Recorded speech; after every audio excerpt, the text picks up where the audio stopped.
ఈ లోకములో మనకు కొన్ని బాధలు, కష్టాలు, శ్రమలు ఎదురవుతాయో, వచ్చినప్పుడు మనం ఎలా ఉండబోతున్నామో, ఎలా రియాక్ట్ కావాల్సి ఉంటుందో, ఈ ప్రకృతి కూడా ఎలా మారిపోతుందో, ఇవన్నీ దేవుడు ముందుగానే ఎందుకు చెప్పాడు అని అంటే, మన దినాలను మనము మన సృష్టికర్తను స్మరించడానికి ఎక్కువగా ఉపయోగించుకోవాలని. బాల్య దినముల యందే నీ సృష్టికర్తను స్మరణకు తెచ్చుకో. దేవుని స్మరించేదానికి ఈ దినములు మనకు ఇవ్వబడుతున్నాయి అనేది మనం అక్కడ గుర్తు చేసుకోవాలి. మొదటిది ఆయన అన్నాడు దుర్దినములు అన్నాడు. దుర్దినాలు ఎప్పుడు ఎవరికి దుర్దినాలు? ఒక దుర్వార్త వినబడినప్పుడు అది వారికి దుర్దినమే కదా.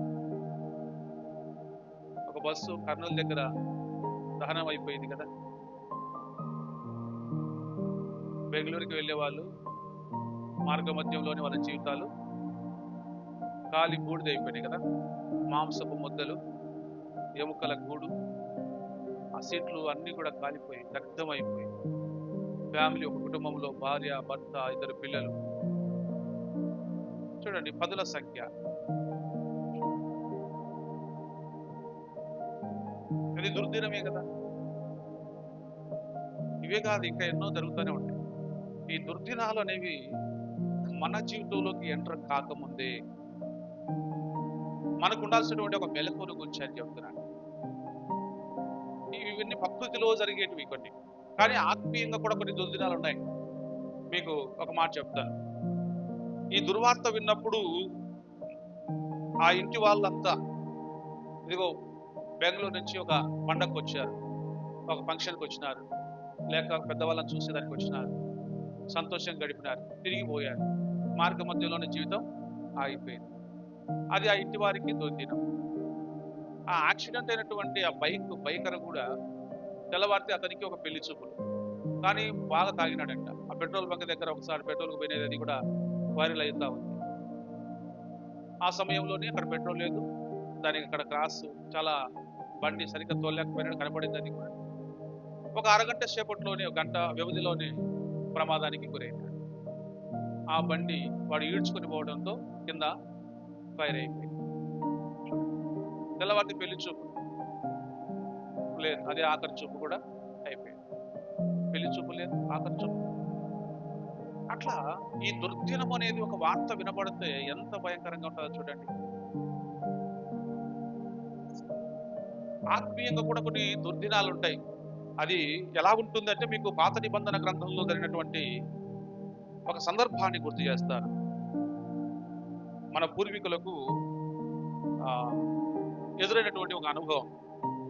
మోసే యొక్క నాయకత్వంలో ప్రజలు ఐగుప్తు నుంచి బయటకు వచ్చిన తర్వాత ఒక అనుభవం వాళ్ళకి ఎదురైంది. ఒక దుర్దినం లాంటిది వాళ్ళకి కూడా, ఒక దుర్వార్త, ఒక బాధ కలిగించేటువంటి పరిస్థితి. ఏంటిదనంటే నిర్గమకాండం 33వ అధ్యాయం. నిర్గమకాండము 33వ అధ్యాయం. నిర్గమకాండం 33వ అధ్యాయం. దేవుడు ఏమంటున్నాడంటే 3వ వచనంలో చూడండి, 3-4 వచనాలు మనం చదువుకుందాం. మీరు లోబడనొల్లని ప్రజలు, మీరు లోబడనొల్లని ప్రజలు. ఓకే, చూడండి మన ప్రవర్తన దేవుని ఆలోచనను ఎలా మార్చేస్తుందో చూడండి.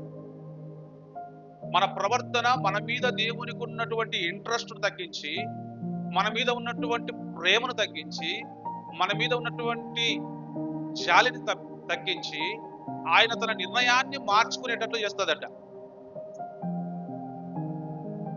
దేవుడు ఏం మాట్లాడుతున్నాడు అంటే, మీరు నాకు లోబడనొల్లని ప్రజలు. ఆయన దాన్ని కన్ఫర్మ్ చేసుకున్నాడు. మీరు ఇక లోబడరు. అర్థమవుతుంది, మీ చేష్టలు చూస్తా ఉంటే మీరు లోబడేటట్లు నాకు కనపరావడం లేదు అన్నాడు. మరి దాని పర్యావసనం ఏం జరుగుతా ఉంది ఇక్కడ? ఒక దుర్వార్త వాళ్ళు వినాల్సి వచ్చింది. చూడండి, దాన్ని బాగా గమనించుదాం. కనుక నేను మీతో కూడా రాను అని అంటున్నాడు. నేను మీతో కూడా రాను. ఇదే పెద్ద దుర్వార్త వాళ్ళకు. అసలు వాళ్ళతో కూడా రానంటున్నది ఎవరు? ఒక మోసే కాదు, ఒక అహరోను కాదు, ఒక యెహోషువ కాదు. ఎవరు రానంటున్నారు? దేవుడు రానంటున్నాడు. నేను మీతో కూడా రాను అంటున్నాడు. మనిషి దేవుని నడిపింపు లేకుండా ప్రయాణం చేయగలుగుతాడా? అది క్షేమమా? అది భద్రత కలిగి ఉంటుందా? ఆ మనిషి దేవుడు లేకుండా మనం ప్రయాణం చేస్తే మనం సక్సెస్ అవుతామా? మన గమ్యం చేరుతామా? మన కార్యం సఫలమవుతుందా? దేవుని అనుగ్రహం లేకుండా, దేవుని నడిపింపు లేకుండా, దేవుని యొక్క కృప లేకుండా మనం ఎక్కడైనా రాణించగలుగుతామా? దానికి కారణం ఎవరు మరి? దేవుడు ఈ నిర్ణయం తీసుకున్నాడు. మీరు లోబడనొల్లని ప్రజలు కాబట్టి నేను మీతో కూడా రాను అన్నాడు. మరి అరణ్యంలో వాళ్ళు ఉన్నారు, దేవుడు వాళ్ళతో కూడా పోకపోతే వాళ్ళు ఎక్కడ పోవాలా? ఏం చేయాలా? దేవుడు నడిపింపు లేకపోతే వాళ్ళు ఏమైపోతారు? ఎండకు ఎండగాలాలా? మీకు తెలుసా ఇశ్రాయేలీయులకు కలిగినటువంటి గొప్ప అనుభూతి? ఆ దినాల్లో వాళ్ళు ఎంత ధన్యులో. ఇలా ఎండ పెడుతుంది కదా, మనం బయటికి పోతే కనుక ఎండ పెడతాది కదా, ఆ ఎండ దెబ్బ మనం తగులుతుంది. కానీ పగలు ఎండ దెబ్బ అయినను, రాత్రి వెన్నెల దెబ్బ అయినను వారికి తగలకుండా ఆయన కాపాడినాడని చెప్పబడింది కదా. ఎలా కాపాడినో తెలుసా ఆ ప్రజల్ని? ఒక మేఘం నిత్యము వాళ్ళ తలల మీదనే ఉంది. ఒక మేఘము, అరణ్యములో వాళ్ళు కనానికి పోయేంత వరకు ఒక మేఘము నిత్యము వాళ్ళ మీదనే ఉంది. అంటే నిత్యము వాళ్ళకు ఆ ఎండ దెబ్బ తగలకుండా కాపాడుతూనే వచ్చినాడు ఆయన. అట్లాంటి దేవుడు నేను మీతో కూడా రాను అని చెప్పేస్తా ఉన్నాడు ఇక్కడ. ఇది దుర్వార్త కదా? ఇది దుర్వార్తే కదా. దేవుడు నేను మీతో కూడా రాను, మీరు పోండి మీ దావకొద్ది మీరు అంటే, ఇప్పుడు ఆయన లేకపోతే వాళ్ళు ఎలా వెళ్తారు? అంటే ఇదంతా ఎందుకు జరుగుతా ఉంది అంటే లోబడనొల్లని జనులతో ఈ తలనొప్పి. దీని వలన దేవుని యొక్క అనుగ్రహం దూరం అవుతా ఉంది. ఇది ఆత్మీయంగా మనకు దుర్దినం లాంటిది. వాళ్ళకి అది దుర్దినమే. నేను మీతో కూడా రాను, మీ కొద్ది మీరు పోండి అంటే ఎట్లా? అంతా ప్రయాణానికి ఏమో సిద్ధం చేసుకొని, ప్రయాణం అయిన తర్వాత సరే నేను రాను మీతో పాటు మీరు పోండి అని అంటే మనిషికి ఎంత ఉంటుంది? ఇప్పుడు ఇంట్లోనే అందరూ పెళ్లి పోదామని రెడీ అయినారు. పెళ్లి పోదామని రెడీ అయినాక తీరపోయేటప్పుడు మీరు పోయినప్పుడు నేను రానని వాళ్ళ ఇంటి యజమానుడు అన్నాడు అనుకోండి, ఇంటిలకు ఆసక్తి ఉంటుందా? కొంచెం ఆసక్తి తగ్గిపోతాయి కదా, బాగా బాధపడాలి కదా. ఒకవేళ మీరు వద్దులేనండి అనుకోండి పోయేటప్పుడు. మా పిల్లలకు అది బాగా అనుభవం. నేను అట్లా అంత రెడీ అయినాక నేను రానుకోంటా, లేకపోతే మీరు పోతులంట. వాళ్ళేమో నాకు తెలియకుండా పోదాంలే అట్లా ఇట్లా రెడీ అవుతారు, నేను వద్దంట. అప్పుడు ఎట్లుంటదంటే హృదయం. ఇప్పుడు దేవుడు మనతో రాను అని తెగే చెప్తా ఉంటే వాళ్ళకి ఎలా ఉంటది? పిండినట్లుగా ఉంటది అనమాట. దేవుడు రాకపోతే ఎట్లా మరి? అందుకే మనము దేవుని యొక్క మనస్సును అర్థం చేసుకుంటూ ఉండాలి. ఆయన కూడా స్పందించేవాడు. ఆయన దగ్గర ప్రతిస్పందన ఉంటుంది. ఆయన ఊరికినే మనం అన్ని చెప్పినట్టుగానే జరుగుతూ ఉంటాయి అనుకో తప్పది. మనము ఎలా రియాక్ట్ అవుతామో దానికి ఆయన రియాక్ట్ అవుతానే ఉంటాడు. ఆయన ఆలోచన కూడా మార్చుకుంటూ ఉంటాడు. నువ్వు సానుకూలంగా పోతా ఉంటే ఆయన కూడా సానుకూలంగానే పోతా ఉండి అభివృద్ధినిస్తాడు, ఆశీర్వదిస్తాడు, ఏమైనా చేస్తాడు. కానీ ఎక్కడ లోపడకపోతే అక్కడ మనకు దేవుని యొక్క ఆలోచన కూడా మన మీద మారిపోతుంది. చూడండి, ఆ రాయబడిన మాట మనం చూస్తే ఇంకా ఏమేమి మాట్లాడుతున్నాడు దేవుడు? నేను మీతో కూడా రాను, ఒకవేళ వచ్చిన త్రోవలో మిమ్మల్ని సంహరించదనేమో, నాకంత కోపంగా ఉంది, మిమ్మల్ని ఏమైనా చేయొచ్చు నేను, కాబట్టి రాను అని మోసేతో చెప్పారు. 4వ వచనంలో చూడండి, ప్రజలు ఆ దుర్వార్తను విని దుఃఖించిరి. చూడండి, ప్రజలు ఆ దుర్వార్తను విని. ఏది దుర్వార్త వాళ్ళకి? ఇప్పుడు నేను మీతో కూడా రాను, మీరే పోండి ఎటన్నా సావండి అని దాని అర్థం. నేను మీతో కూడా రాను అనేది పెద్ద దుర్వార్త వాళ్ళకి. ఎందుకంటే దేవుడు ఎన్ని అద్భుతాలు చేసినాడు కదా. దేవుడు ఎన్ని అద్భుతాలు చేసినాడు, ఎంత వాళ్ళ కోసం దేవుడు ఎంత ఫైట్ చేసినాడు, ఎన్ని కార్యాలు చేసినాడు. దేవుడు చేసిన ఒక్కొక్క కార్యం 10 తెగుళ్ళు అక్కడ ఉన్నాయి. ఆ తెగుళ్ళన్నీ కూడా ఎంత ప్రభావితం చేసినాయి అంటే మనిషికి ఉన్నటువంటి జాడ్యం అంతా తీసేసినాడు ఆయన. 3 దినాలు ఆయన చీకటిని ఐగుప్తు మీద పంపినాడు. ఆ చీకటి ఎలాంటి చీకటి అని రాయబడి ఉందంటే బైబిల్లో, చేతికి తగిలేంత అంట. చేతికి తెలుస్తా ఉంది ఆ చీకటి. నువ్వు చమురు రాసుకుంటే, నూనె రాసుకుంటే నీ చేతికి తెలిసినట్లుగా, ఏదైనా నీ చేతికి అంటుకుంటే తెలిసినట్లుగా చీకటి అనేది చేతులకు తెలిసి వచ్చిందంట. ఇంట్లో నుంచి గడప ఒక అడుగు కూడా బయటికి పెట్టలేకపోయాడంట. 3 దినములు అంత భయంకరమైనటువంటి కటిక చీకటిని దేవుడు కలిగించాడు. ఎవరికి? ఐగుప్తు ప్రజలకు, ఐగుప్తు కుటుంబీకులకు. కానీ వీళ్ళకు మాత్రం వెలుగు పెట్టాడు. ఐగుప్తులోనే దేశమంతా ఒకవైపు వీళ్ళు చీకటి చిమ్మ చీకటితో ఉండి అడుగు బయట పెట్టలేక, అడుగు పెడితే ఏడ కింద పడి చచ్చిపోతామో, ఎక్కడేం తగులుతుందో అనేటువంటి, వాళ్ళు ఇంట్లో నుంచి బయటికి రాలేదంట, కదలలేదంట. ఇంకా 3 దినాలను వాళ్ళని ఎండగట్టాడు. ఆ విధంగా ఇశ్రాయేలీయులకు మాత్రం వెలుగు పెట్టాడు. మరి ఇంత అద్భుతమైనటువంటి కార్యం చేస్తే మన దేవుడు వెలుగై ఉన్నాడు, మన దేవుడు ఇంత గొప్ప కార్యం చేస్తున్నాడు అని ఆ దేవుడి పట్ల ఎంత భయం ఉండాలి, ఆ దేవుడి పట్ల ఎంత కృతజ్ఞత ఉండాలి. కానీ ఆ కృతజ్ఞత జీవితం వారు కోల్పోయినారు. అందుకు దేవుడికి బాధేసింది. నేను మీతో కూడా రాను, ఒకవేళ వస్తే మిమ్మల్ని చంపేస్తానేమో, దయచేసి మీరు పోండి అంటున్నాడు. అప్పుడు ఈ ప్రజలంతా కూడా ఆ దుర్వార్తను విని ఏడ్చినారంట, బాధపడ్డారంట. చూసినారా? ప్రజలు చూడండి అన్నమాట, ప్రజలు ఆ దుర్వార్తను విని దుఃఖించిరి. ఎవడును ఆభరణములను ధరించుకోలేదట, ఎవడును ఆభరణములను ధరించుకోలేదట. బంగారు, వెండి ఇవన్నీ ఉంటాయి కదా ఆభరణాలు, అవన్నీ ధరించుకోలేదట. ఎందుకు ధరించుకోలేదు? దేవుడు నేను రానంటే, ఇప్పుడు చూడండి, దేవుడు రానని అంటే వీళ్ళకు దుఃఖం వేసింది, ఇది బాగానే ఉంది, దుఃఖం వేసింది బాగానే ఉంది, ఏడ్చిన దేవుడు రాకపోతే ఎట్లా అని. మరి ఆభరణాలు ఎందుకు వేసుకోలే?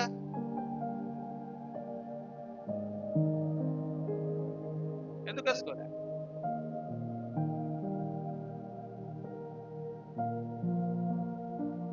మనకు కూడా చూడండి, దేవుడు చెప్పినాడు వాళ్ళకి, మీరు ఇవన్నీ తీసేయండి, ముందు మీరు ఇంత అలంకారంగా ఉండి ఇంతగా చేయాల్సిన అవసరం లేదు.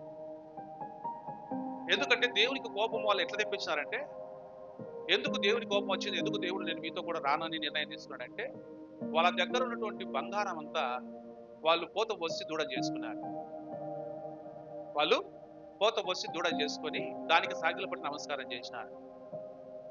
అందుకు దేవుడు ఏం చేస్తున్నాడంటే, ఆ బంగారాన్ని మీ దగ్గర ఉంచుకొని మీరు ఇన్ని చేష్టలు చేస్తారా? మీకు దాని మత్తులో పడి నన్ను ఎలా ఆరాధించాలో తెలియకుండా మీరు ప్రవర్తిస్తారా? కాబట్టి మీరు అలంకారంగా పెట్టుకున్నదంతా కూడా తీసేస్తేనే మానంగా మర్యాద. కానీ దేవుడే కదా వాళ్ళకి ఇచ్చినదంతా. ఐగుప్తులు మీరు అడిగి తీసుకోండి, మీ ఇంటి పక్కల అడిగి తీసుకోండి, వాళ్ళు ఇస్తారని చెప్పినాడు కదా. బంగారం ఎక్కడికి వాళ్ళకు? ఐగుప్తునంతా లూటి చేసినారు వాళ్ళు. దేవుడు చెప్పినాడు మీరు అడగండి, తీసుకొని పోండి అని. మరి ఆయన అనుమతితోనే ప్రజలు కూడా తీసుకొని పోండి స్వామి, మీకు ముందు లేకుండా మీ దేవుని ఆరాధించుకోండి పోండి అని చెప్పి ఇచ్చినారు. వాళ్ళు దేవుని ఆరాధించడానికనే బయలుదేరి వచ్చినారు. మరి ఎవరిని ఆరాధిస్తున్నారు? మార్గ మధ్యంలో బంగారాన్ని అంతా పోతవసి దూడం చేసుకొని, ఐగుప్తులో నుంచి మమ్మల్ని బయటికి తెచ్చింది ఈయనే అని ఆ బొమ్మను చూపించి యెహోవా ఇదే అని చెప్పి ఆయన అవమానపరిచినారు, ఆయన నామాన్ని అవమానపరిచినారు, జీవం గల దేవుణ్ణి అవమానపరిచినారు. అది దేవునికి మహాకోపం వచ్చింది. కాబట్టి నేను మీతో కూడా వస్తే మిమ్మల్ని చంపేస్తానేమో, నాకు అంత కోపం వస్తా ఉంది, నేను మీతో కూడా రాను, దయచేసి మీరు పోండి, మీ తలలు బోడి చేసుకోండి అంటాడు ప్రవక్తలతో మాట్లాడుతూ. అట్లాగా మీరు ఇప్పుడు ఇంకా పెద్ద ఎగేసుకొని పోవాల్సిన అవసరం లే. ఇప్పుడు బాగా మంచి పెళ్లికి మంచి పిలుపుంది అనుకోండి, నువ్వు ఏమైనా వేసుకోపోయినా బాగుంటుంది. ఏదో ఊరికే పిలిచినారనుకో రా అని, దానికే పెద్దగా అలంకరించుకోపో, ఏం పెద్దగా మనల్ని పట్టించుకోలేదుపా, ఇంత మన డెకరేషన్ అయిపోవాల్సిన అవసరం లే, యాదవ్ వేసుకొని పోదాం పిలిచినారు కాబట్టి అని అంటలే.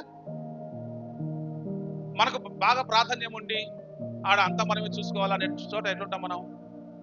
ఇప్పుడు మేము కూడా అంతే, సేవకులు, నేను అందరు కాదు కానీ నేను ఏమైనా వాక్యం చెప్పడానికి పోతే ఒక ఏదైనా సూట్ వేసుకుంటే ఒక ఇన్సర్ట్ చేస్తా, ఒక మంచి డ్రెస్తో ఉంటా. నేను మామూలుగా పోయి ఆడియన్స్గా పోయి వినేదానికైతే అంత పెద్ద అంగంగా పోను నేను. ఎందుకంటే నేను ఆ స్టేజ్ ఎక్కను, ఆ స్టేజ్ మీద కూర్చోను. నేను ఆడియన్స్గా ఉండి వింటా కాబట్టి నార్మల్గానే ఉంటా, పెద్ద ఇంట్రెస్ట్ చూపినప్పుడు. అంటే ఇది డ్రెస్ మీద ఇంకా ఎవరి పెళ్లికో నేను మేళ వాయించినట్టుగా అన్ని నెలల కొట్లేసుకొని పోతుంటే ఏదో బాగుంది ఎవరు, అంత అవసరం లే. నేను నిలబడి చెప్పేటప్పుడు నేను గౌరవంగా ఉండాలి కాబట్టి నేను ఆ విధంగా ఉండాలని నేను నా ఫీల్ అనమాట. కొందరు అంటూ ఉంటారు, ఏమి మామూలుగా వచ్చినావు, బాగా రావచ్చు కదా. నేనేం ప్రసంగం చేయలేను, నా పాత్ర ఏమి లేనప్పుడు అక్కడ నేను నిమిత్తంగా ఉంటేనే మేలు. ఎందుకంటే నేను ఆ డ్రెస్ చేసుకునే వచ్చి నాకు ఫీల్ వస్తుంది అనమాట, ఒక ఆలోచన వస్తుంది. నన్ను పిలిచకపోయేరే, కూర్చోవేయకపోయేరే, నాకు కుర్చీ వేయకపోయేరే, నా గురించి ఏం చెప్పకపోయేరే, నా పరిచయం గురించి చెప్పకపోయేరే, ఇదంతా కూర్చునే మంచి ఇదే నాకు ఆలోచన వస్తుంది అనుకో. అంటే నాకు రాదు, ఆటోమేటిక్ గా ఆ డ్రెస్ వేసుకుంటే వస్తుంది. ఎందుకంటే హుందాగా పోయినాక ఏం పట్టించుకోలేదుకో, మనం మంచి పట్టు చీర కట్టుకొని మీరు పెళ్లికి పోయినారు, ఏ వదిన బాగుంటావా, బాగుంది పట్టు చీర అంటే నీకు బాగుంటుంది. నువ్వు వాళ్ళ ముందర పోతుంది కూడా పట్టించుకోకుండా అటు తప్పించుకోపోయినా, నేను ఇంత రెడీ చేస్తే నన్ను పట్టించుకోకుండా పోతుంది, ఇది ఏందన్న వ్యవహారము. అని చెప్పి పోయి ఆ రూమ్లో ఒకసారి కూర్చుంటారు. పెళ్ళి అయిపోయేంత వరకు బయటికి రారు, చర్చిలకు పోరు. ఎందుకంటే పట్టించుకోలే. అర్థమైందా? భావాలు మారిపోతాయి, ఆలోచనలు మారిపోతాయి. ఇక్కడ వాళ్ళు కూడా ఆలోచన మారిపోయింది. దేవుడు రాడనేసరికి ముఖాలన్నీ తెల్లవారిపోయినాయి, దుఃఖంతో నిండుకున్నారు. ఇప్పుడు దేవుడు లేకపోతే ఎట్లా? అందుకు ఆత్మీయ జీవితంలో దుఃఖకరమైనది ఏంటంటే, దుర్దినం ఏంటంటే, దేవుడు నీతో కూడా లేకుండా ఒక గడి అయినా ఉందా, అది నీ దుఃఖమే. అందుకు దేవుడు లేకుండా మనము ఉండకూడదు, దేవుని కలిగి మనం ఉండాలి. ఎందుకు మనకి దేవుడి సహవాసం అనేది ఏర్పాటు చేసింటే, దేవునితో మనము కలిగి సహవాసం కలిగి. ఈ దుర్వార్త అనేది వినపడకూడదు. దేవుడు లేని జీవితం చాలా అగమ్య గోచరంగా ఉంటుంది. ఎట్లా పోతున్నామో తెలియని పరిస్థితి. కాబట్టి ఇశ్రాయేలులకు దేవుడు ఆ విధంగా చేసినా కూడా, అంటే వాళ్ళ పక్షాన ఉండి అంత కార్యం చేసినా కూడా, వాళ్ళు సరైన విధానంలో దేవుని ఆరాధించకపోయేసరికి ఆయన ఏమంటున్నాడు, దయచేసి మీరు వెళ్ళిపోండి, నా కళ్ళ ఎదుట ఉండొద్దు, నేను మీతో కూడా వచ్చేస్తే నేను నా కోపానికి మీరు బలైపోతారు, వెళ్ళిపోండి అంట. వాళ్ళైతే అప్పుడు బాధపడ్డారు, అయ్యో ఇది దుర్వార్త, మేము ఎలా. కాబట్టి దుర్దినములు రాకముందే ఆ రోజు వాళ్ళకి ఆ దుర్దినము వచ్చింది, బాధపడ్డారు. దేవుడికి చెప్పేసి కంపల్గా చెప్పేసినాడు.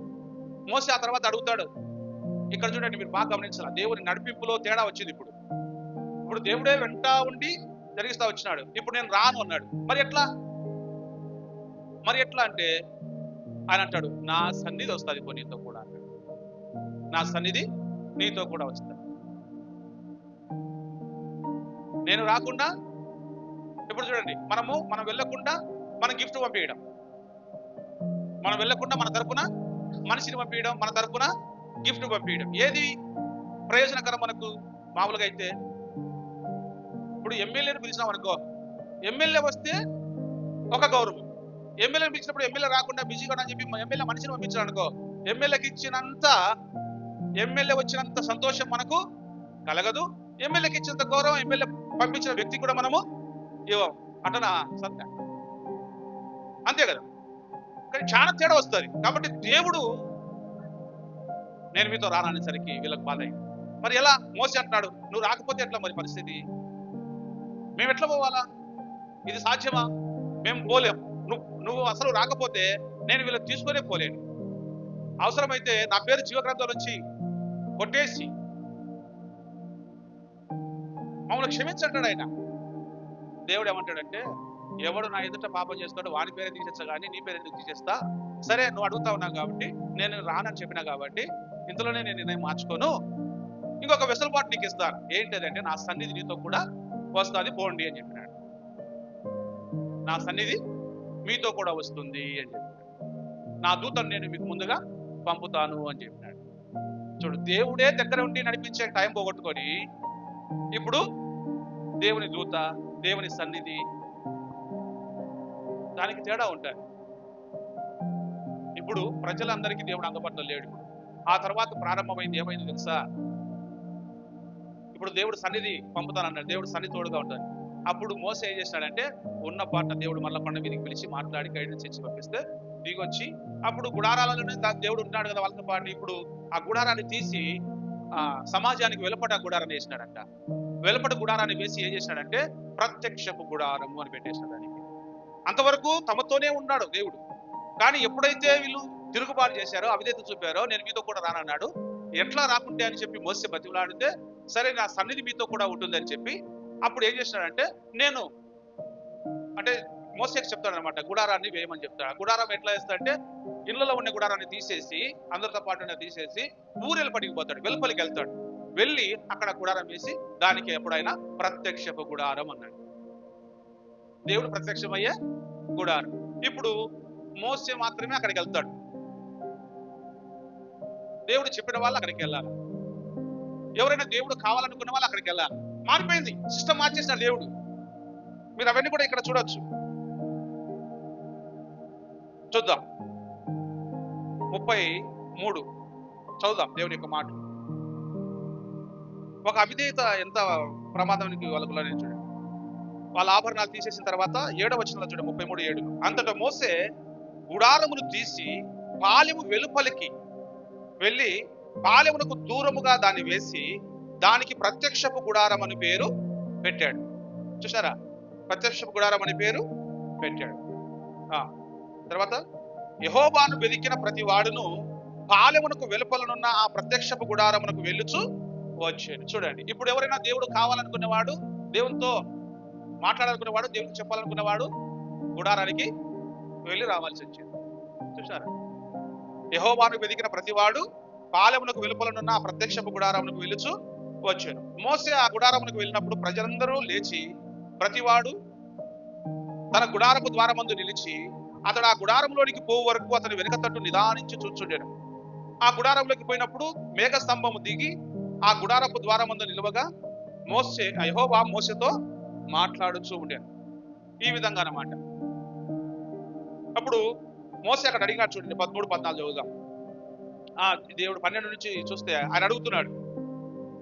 మోసే యెహోవాతో ఇట్లా అన్నాడు, చూడుము, ఈ ప్రజలు తోడుకొని పొమ్మని నువ్వు నాతో చెప్పుచున్నావు గాని నాతో ఎవరిని పంపేదువో అది నాకు తెలపలేదు. ఎందుకంటే అంతకుముందే చెప్పేసినాడు, నేను మీతో కూడా రానని కదా. మరి ఇప్పుడు నువ్వు రానంటున్నావు, ఎవరిని పంపిస్తావు? మరి నువ్వు రానంటున్నావు దేవా, మరి ఎట్లా పరిస్థితి అని అడుగుతున్నాడు ఆయన. నాకు తెలపలేదు, నీవు నీ పేరును బట్టి నేను ఎరిగి ఉన్నానని, నా కటాక్షం నీకు కలిగినదని చెప్పితివి కదా, అంటే మోసే గురించి. కాబట్టి నీ కటాక్షం నా ఎడల కలిగిన ఎడల, నీ కటాక్షం నా ఎడల కలుగునట్లుగా దయచేసి నీ మార్గాన్ని నాకు తెలుపు, ఎట్లా పోవాలనో అని చెప్తున్నాడు. అప్పుడు నేను తెలుసుకుందును, చిత్తగించుము, ఈ జనము నీ ప్రజలే కదా అన్నాను. అందుకు దేవుడు మాట్లాడుతున్నాడు, నా సన్నిధి నీకు తోడుగా వచ్చును, నేను నీకు విశ్రాంతి కలగయ్యాను. ఇట్లా దేవుడు తన సన్నిధి నీకు తోడుగా పెడతానని చెప్పేసినాడు. చూడండి, దేవుడు ఆలోచన, ఇంతవరకు నేను నీకు తోడుగా ఉన్నాను అన్నాడు, ఇప్పుడు నా సన్నిధి తోడుగా వస్తుంది అని చెప్పాడు. దానికి చాలా వ్యత్యాసం ఉంది.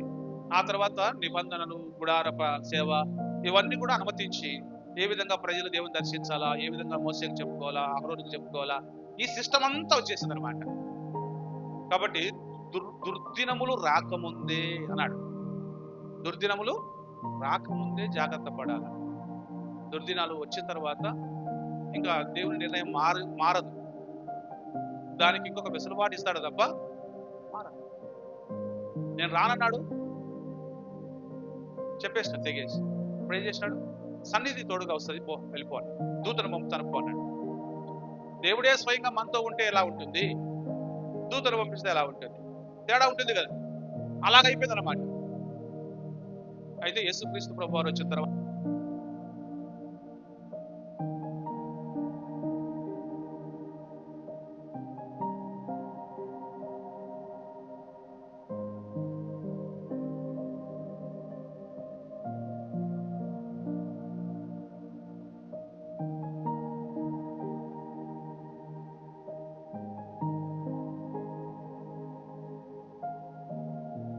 ఎందుకు బయటకు వచ్చినారు వాళ్ళు? ఏది గుర్తుపెట్టుకోవాలి? ఐగుప్తు నుంచి వాళ్ళు ఎందుకు బయటకు వచ్చినారు? మోసే అహరోను వెళ్ళి ఏం చెప్పినారు కొరకు? హెబ్రీల దేవుడు తన పిల్లల్ని పంపించమన్నాడు, ఆయన సేవించడానికి అని చెప్పినాడు. అంటే ఆరాధించడానికి పంపమని చెప్పినాడు. ఎందుకు వచ్చినారు వీళ్ళు? దేవుని ఆరాధించడానికి కదా. మరి ఆరాధించాలి కదా. మార్గ మధ్యంలో దేవుని ఆరాధన పోయి విగ్రహారాధన తెచ్చుకుంటే ఎట్లా? మనం ఎందుకు విడిపించబడ్డామో, ఎందుకు రక్షణ పొందామో మనకు ఎప్పుడు కూడా ప్రయాణంలో గుర్తుపెట్టుకోవాలా. ఆరణ్య ప్రయాణంలోకి మన జీవితం కూడా, లోకంలో నుంచి మనల్ని దేవుడు ప్రత్యేకపరిచినాడు. ఎందుకు ప్రత్యేకపరిచినాడు? ఆయన ఆరాధించడానికే కదా, ఆయన మహిమపరచడానికే కదా. దానికి భిన్నంగా మనం ఏమేమో చేస్తూ ఉన్నాం అనుకోండి, మన నుండి కూడా దేవుడు బాధపడి మనకు దూరం అవుతాడు కదా. కొత్త నిబంధనలు అయితే ఒక్కటే మాట రాయబడింది, నా ఆత్మకు వారి యందు సంతోషము లేదు అన్నాడు. నా ఆత్మకు వారి యందు సంతోషము లేదు అన్నాడు. అంటే ఆత్మను దేవుడు వెనక్కి తీసుకున్నాడు అనుకోండి, మన పరిస్థితి కూడా తారుమారే. దేవుని ఆత్మ మనకు దూరం అయింది అనుకోండి, పరలోక రాజ్యానికి పరలోకానికి వెళ్ళలేము. అందుకు తీవ్రంగా ఉన్నాయి కొన్ని. అందుకు మనకి ఇవ్వనటువంటి ఈ దినాలను మనం ఎలా ఉపయోగించుకోవాలంట? బాల్య దినములు ఏంటంటే చిన్నగా ఉన్నప్పుడే మనం పెద్దోళ్ళం కాలేంగా. బాల్య దినములు ఏందే అంతా తెలిసిందే మనకు, అన్ని తెలుసుకునేమో మనం.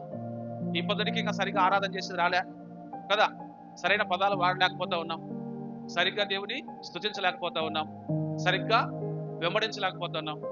ఏది కూడా సరిగ్గా ఇంకా రాలే మనకు. అంటే బాల్య దిశలోనే ఉన్నాం. మరి బాల్య దినాల్లో ఇంకా మనం ఉన్నప్పుడు సృష్టికర్తను ఏం చేయాలా? స్మరణ తెచ్చుకొని నాకు నేర్పించు దేవా అని మనము దీనులమై ఉండాలి. కాబట్టి ఇలాంటివి జరగకముందే జాగ్రత్త పడమని వాక్యం మనం చెప్పినట్టుగా మనల్ని మనం తగ్గించుకుంటూ దేవుడు మనకి ఇచ్చిన రక్షణను బట్టి మనము కృతజ్ఞతాభావంతో దేవుని ఎడల జీవించుదాం, మోకరించుదాం.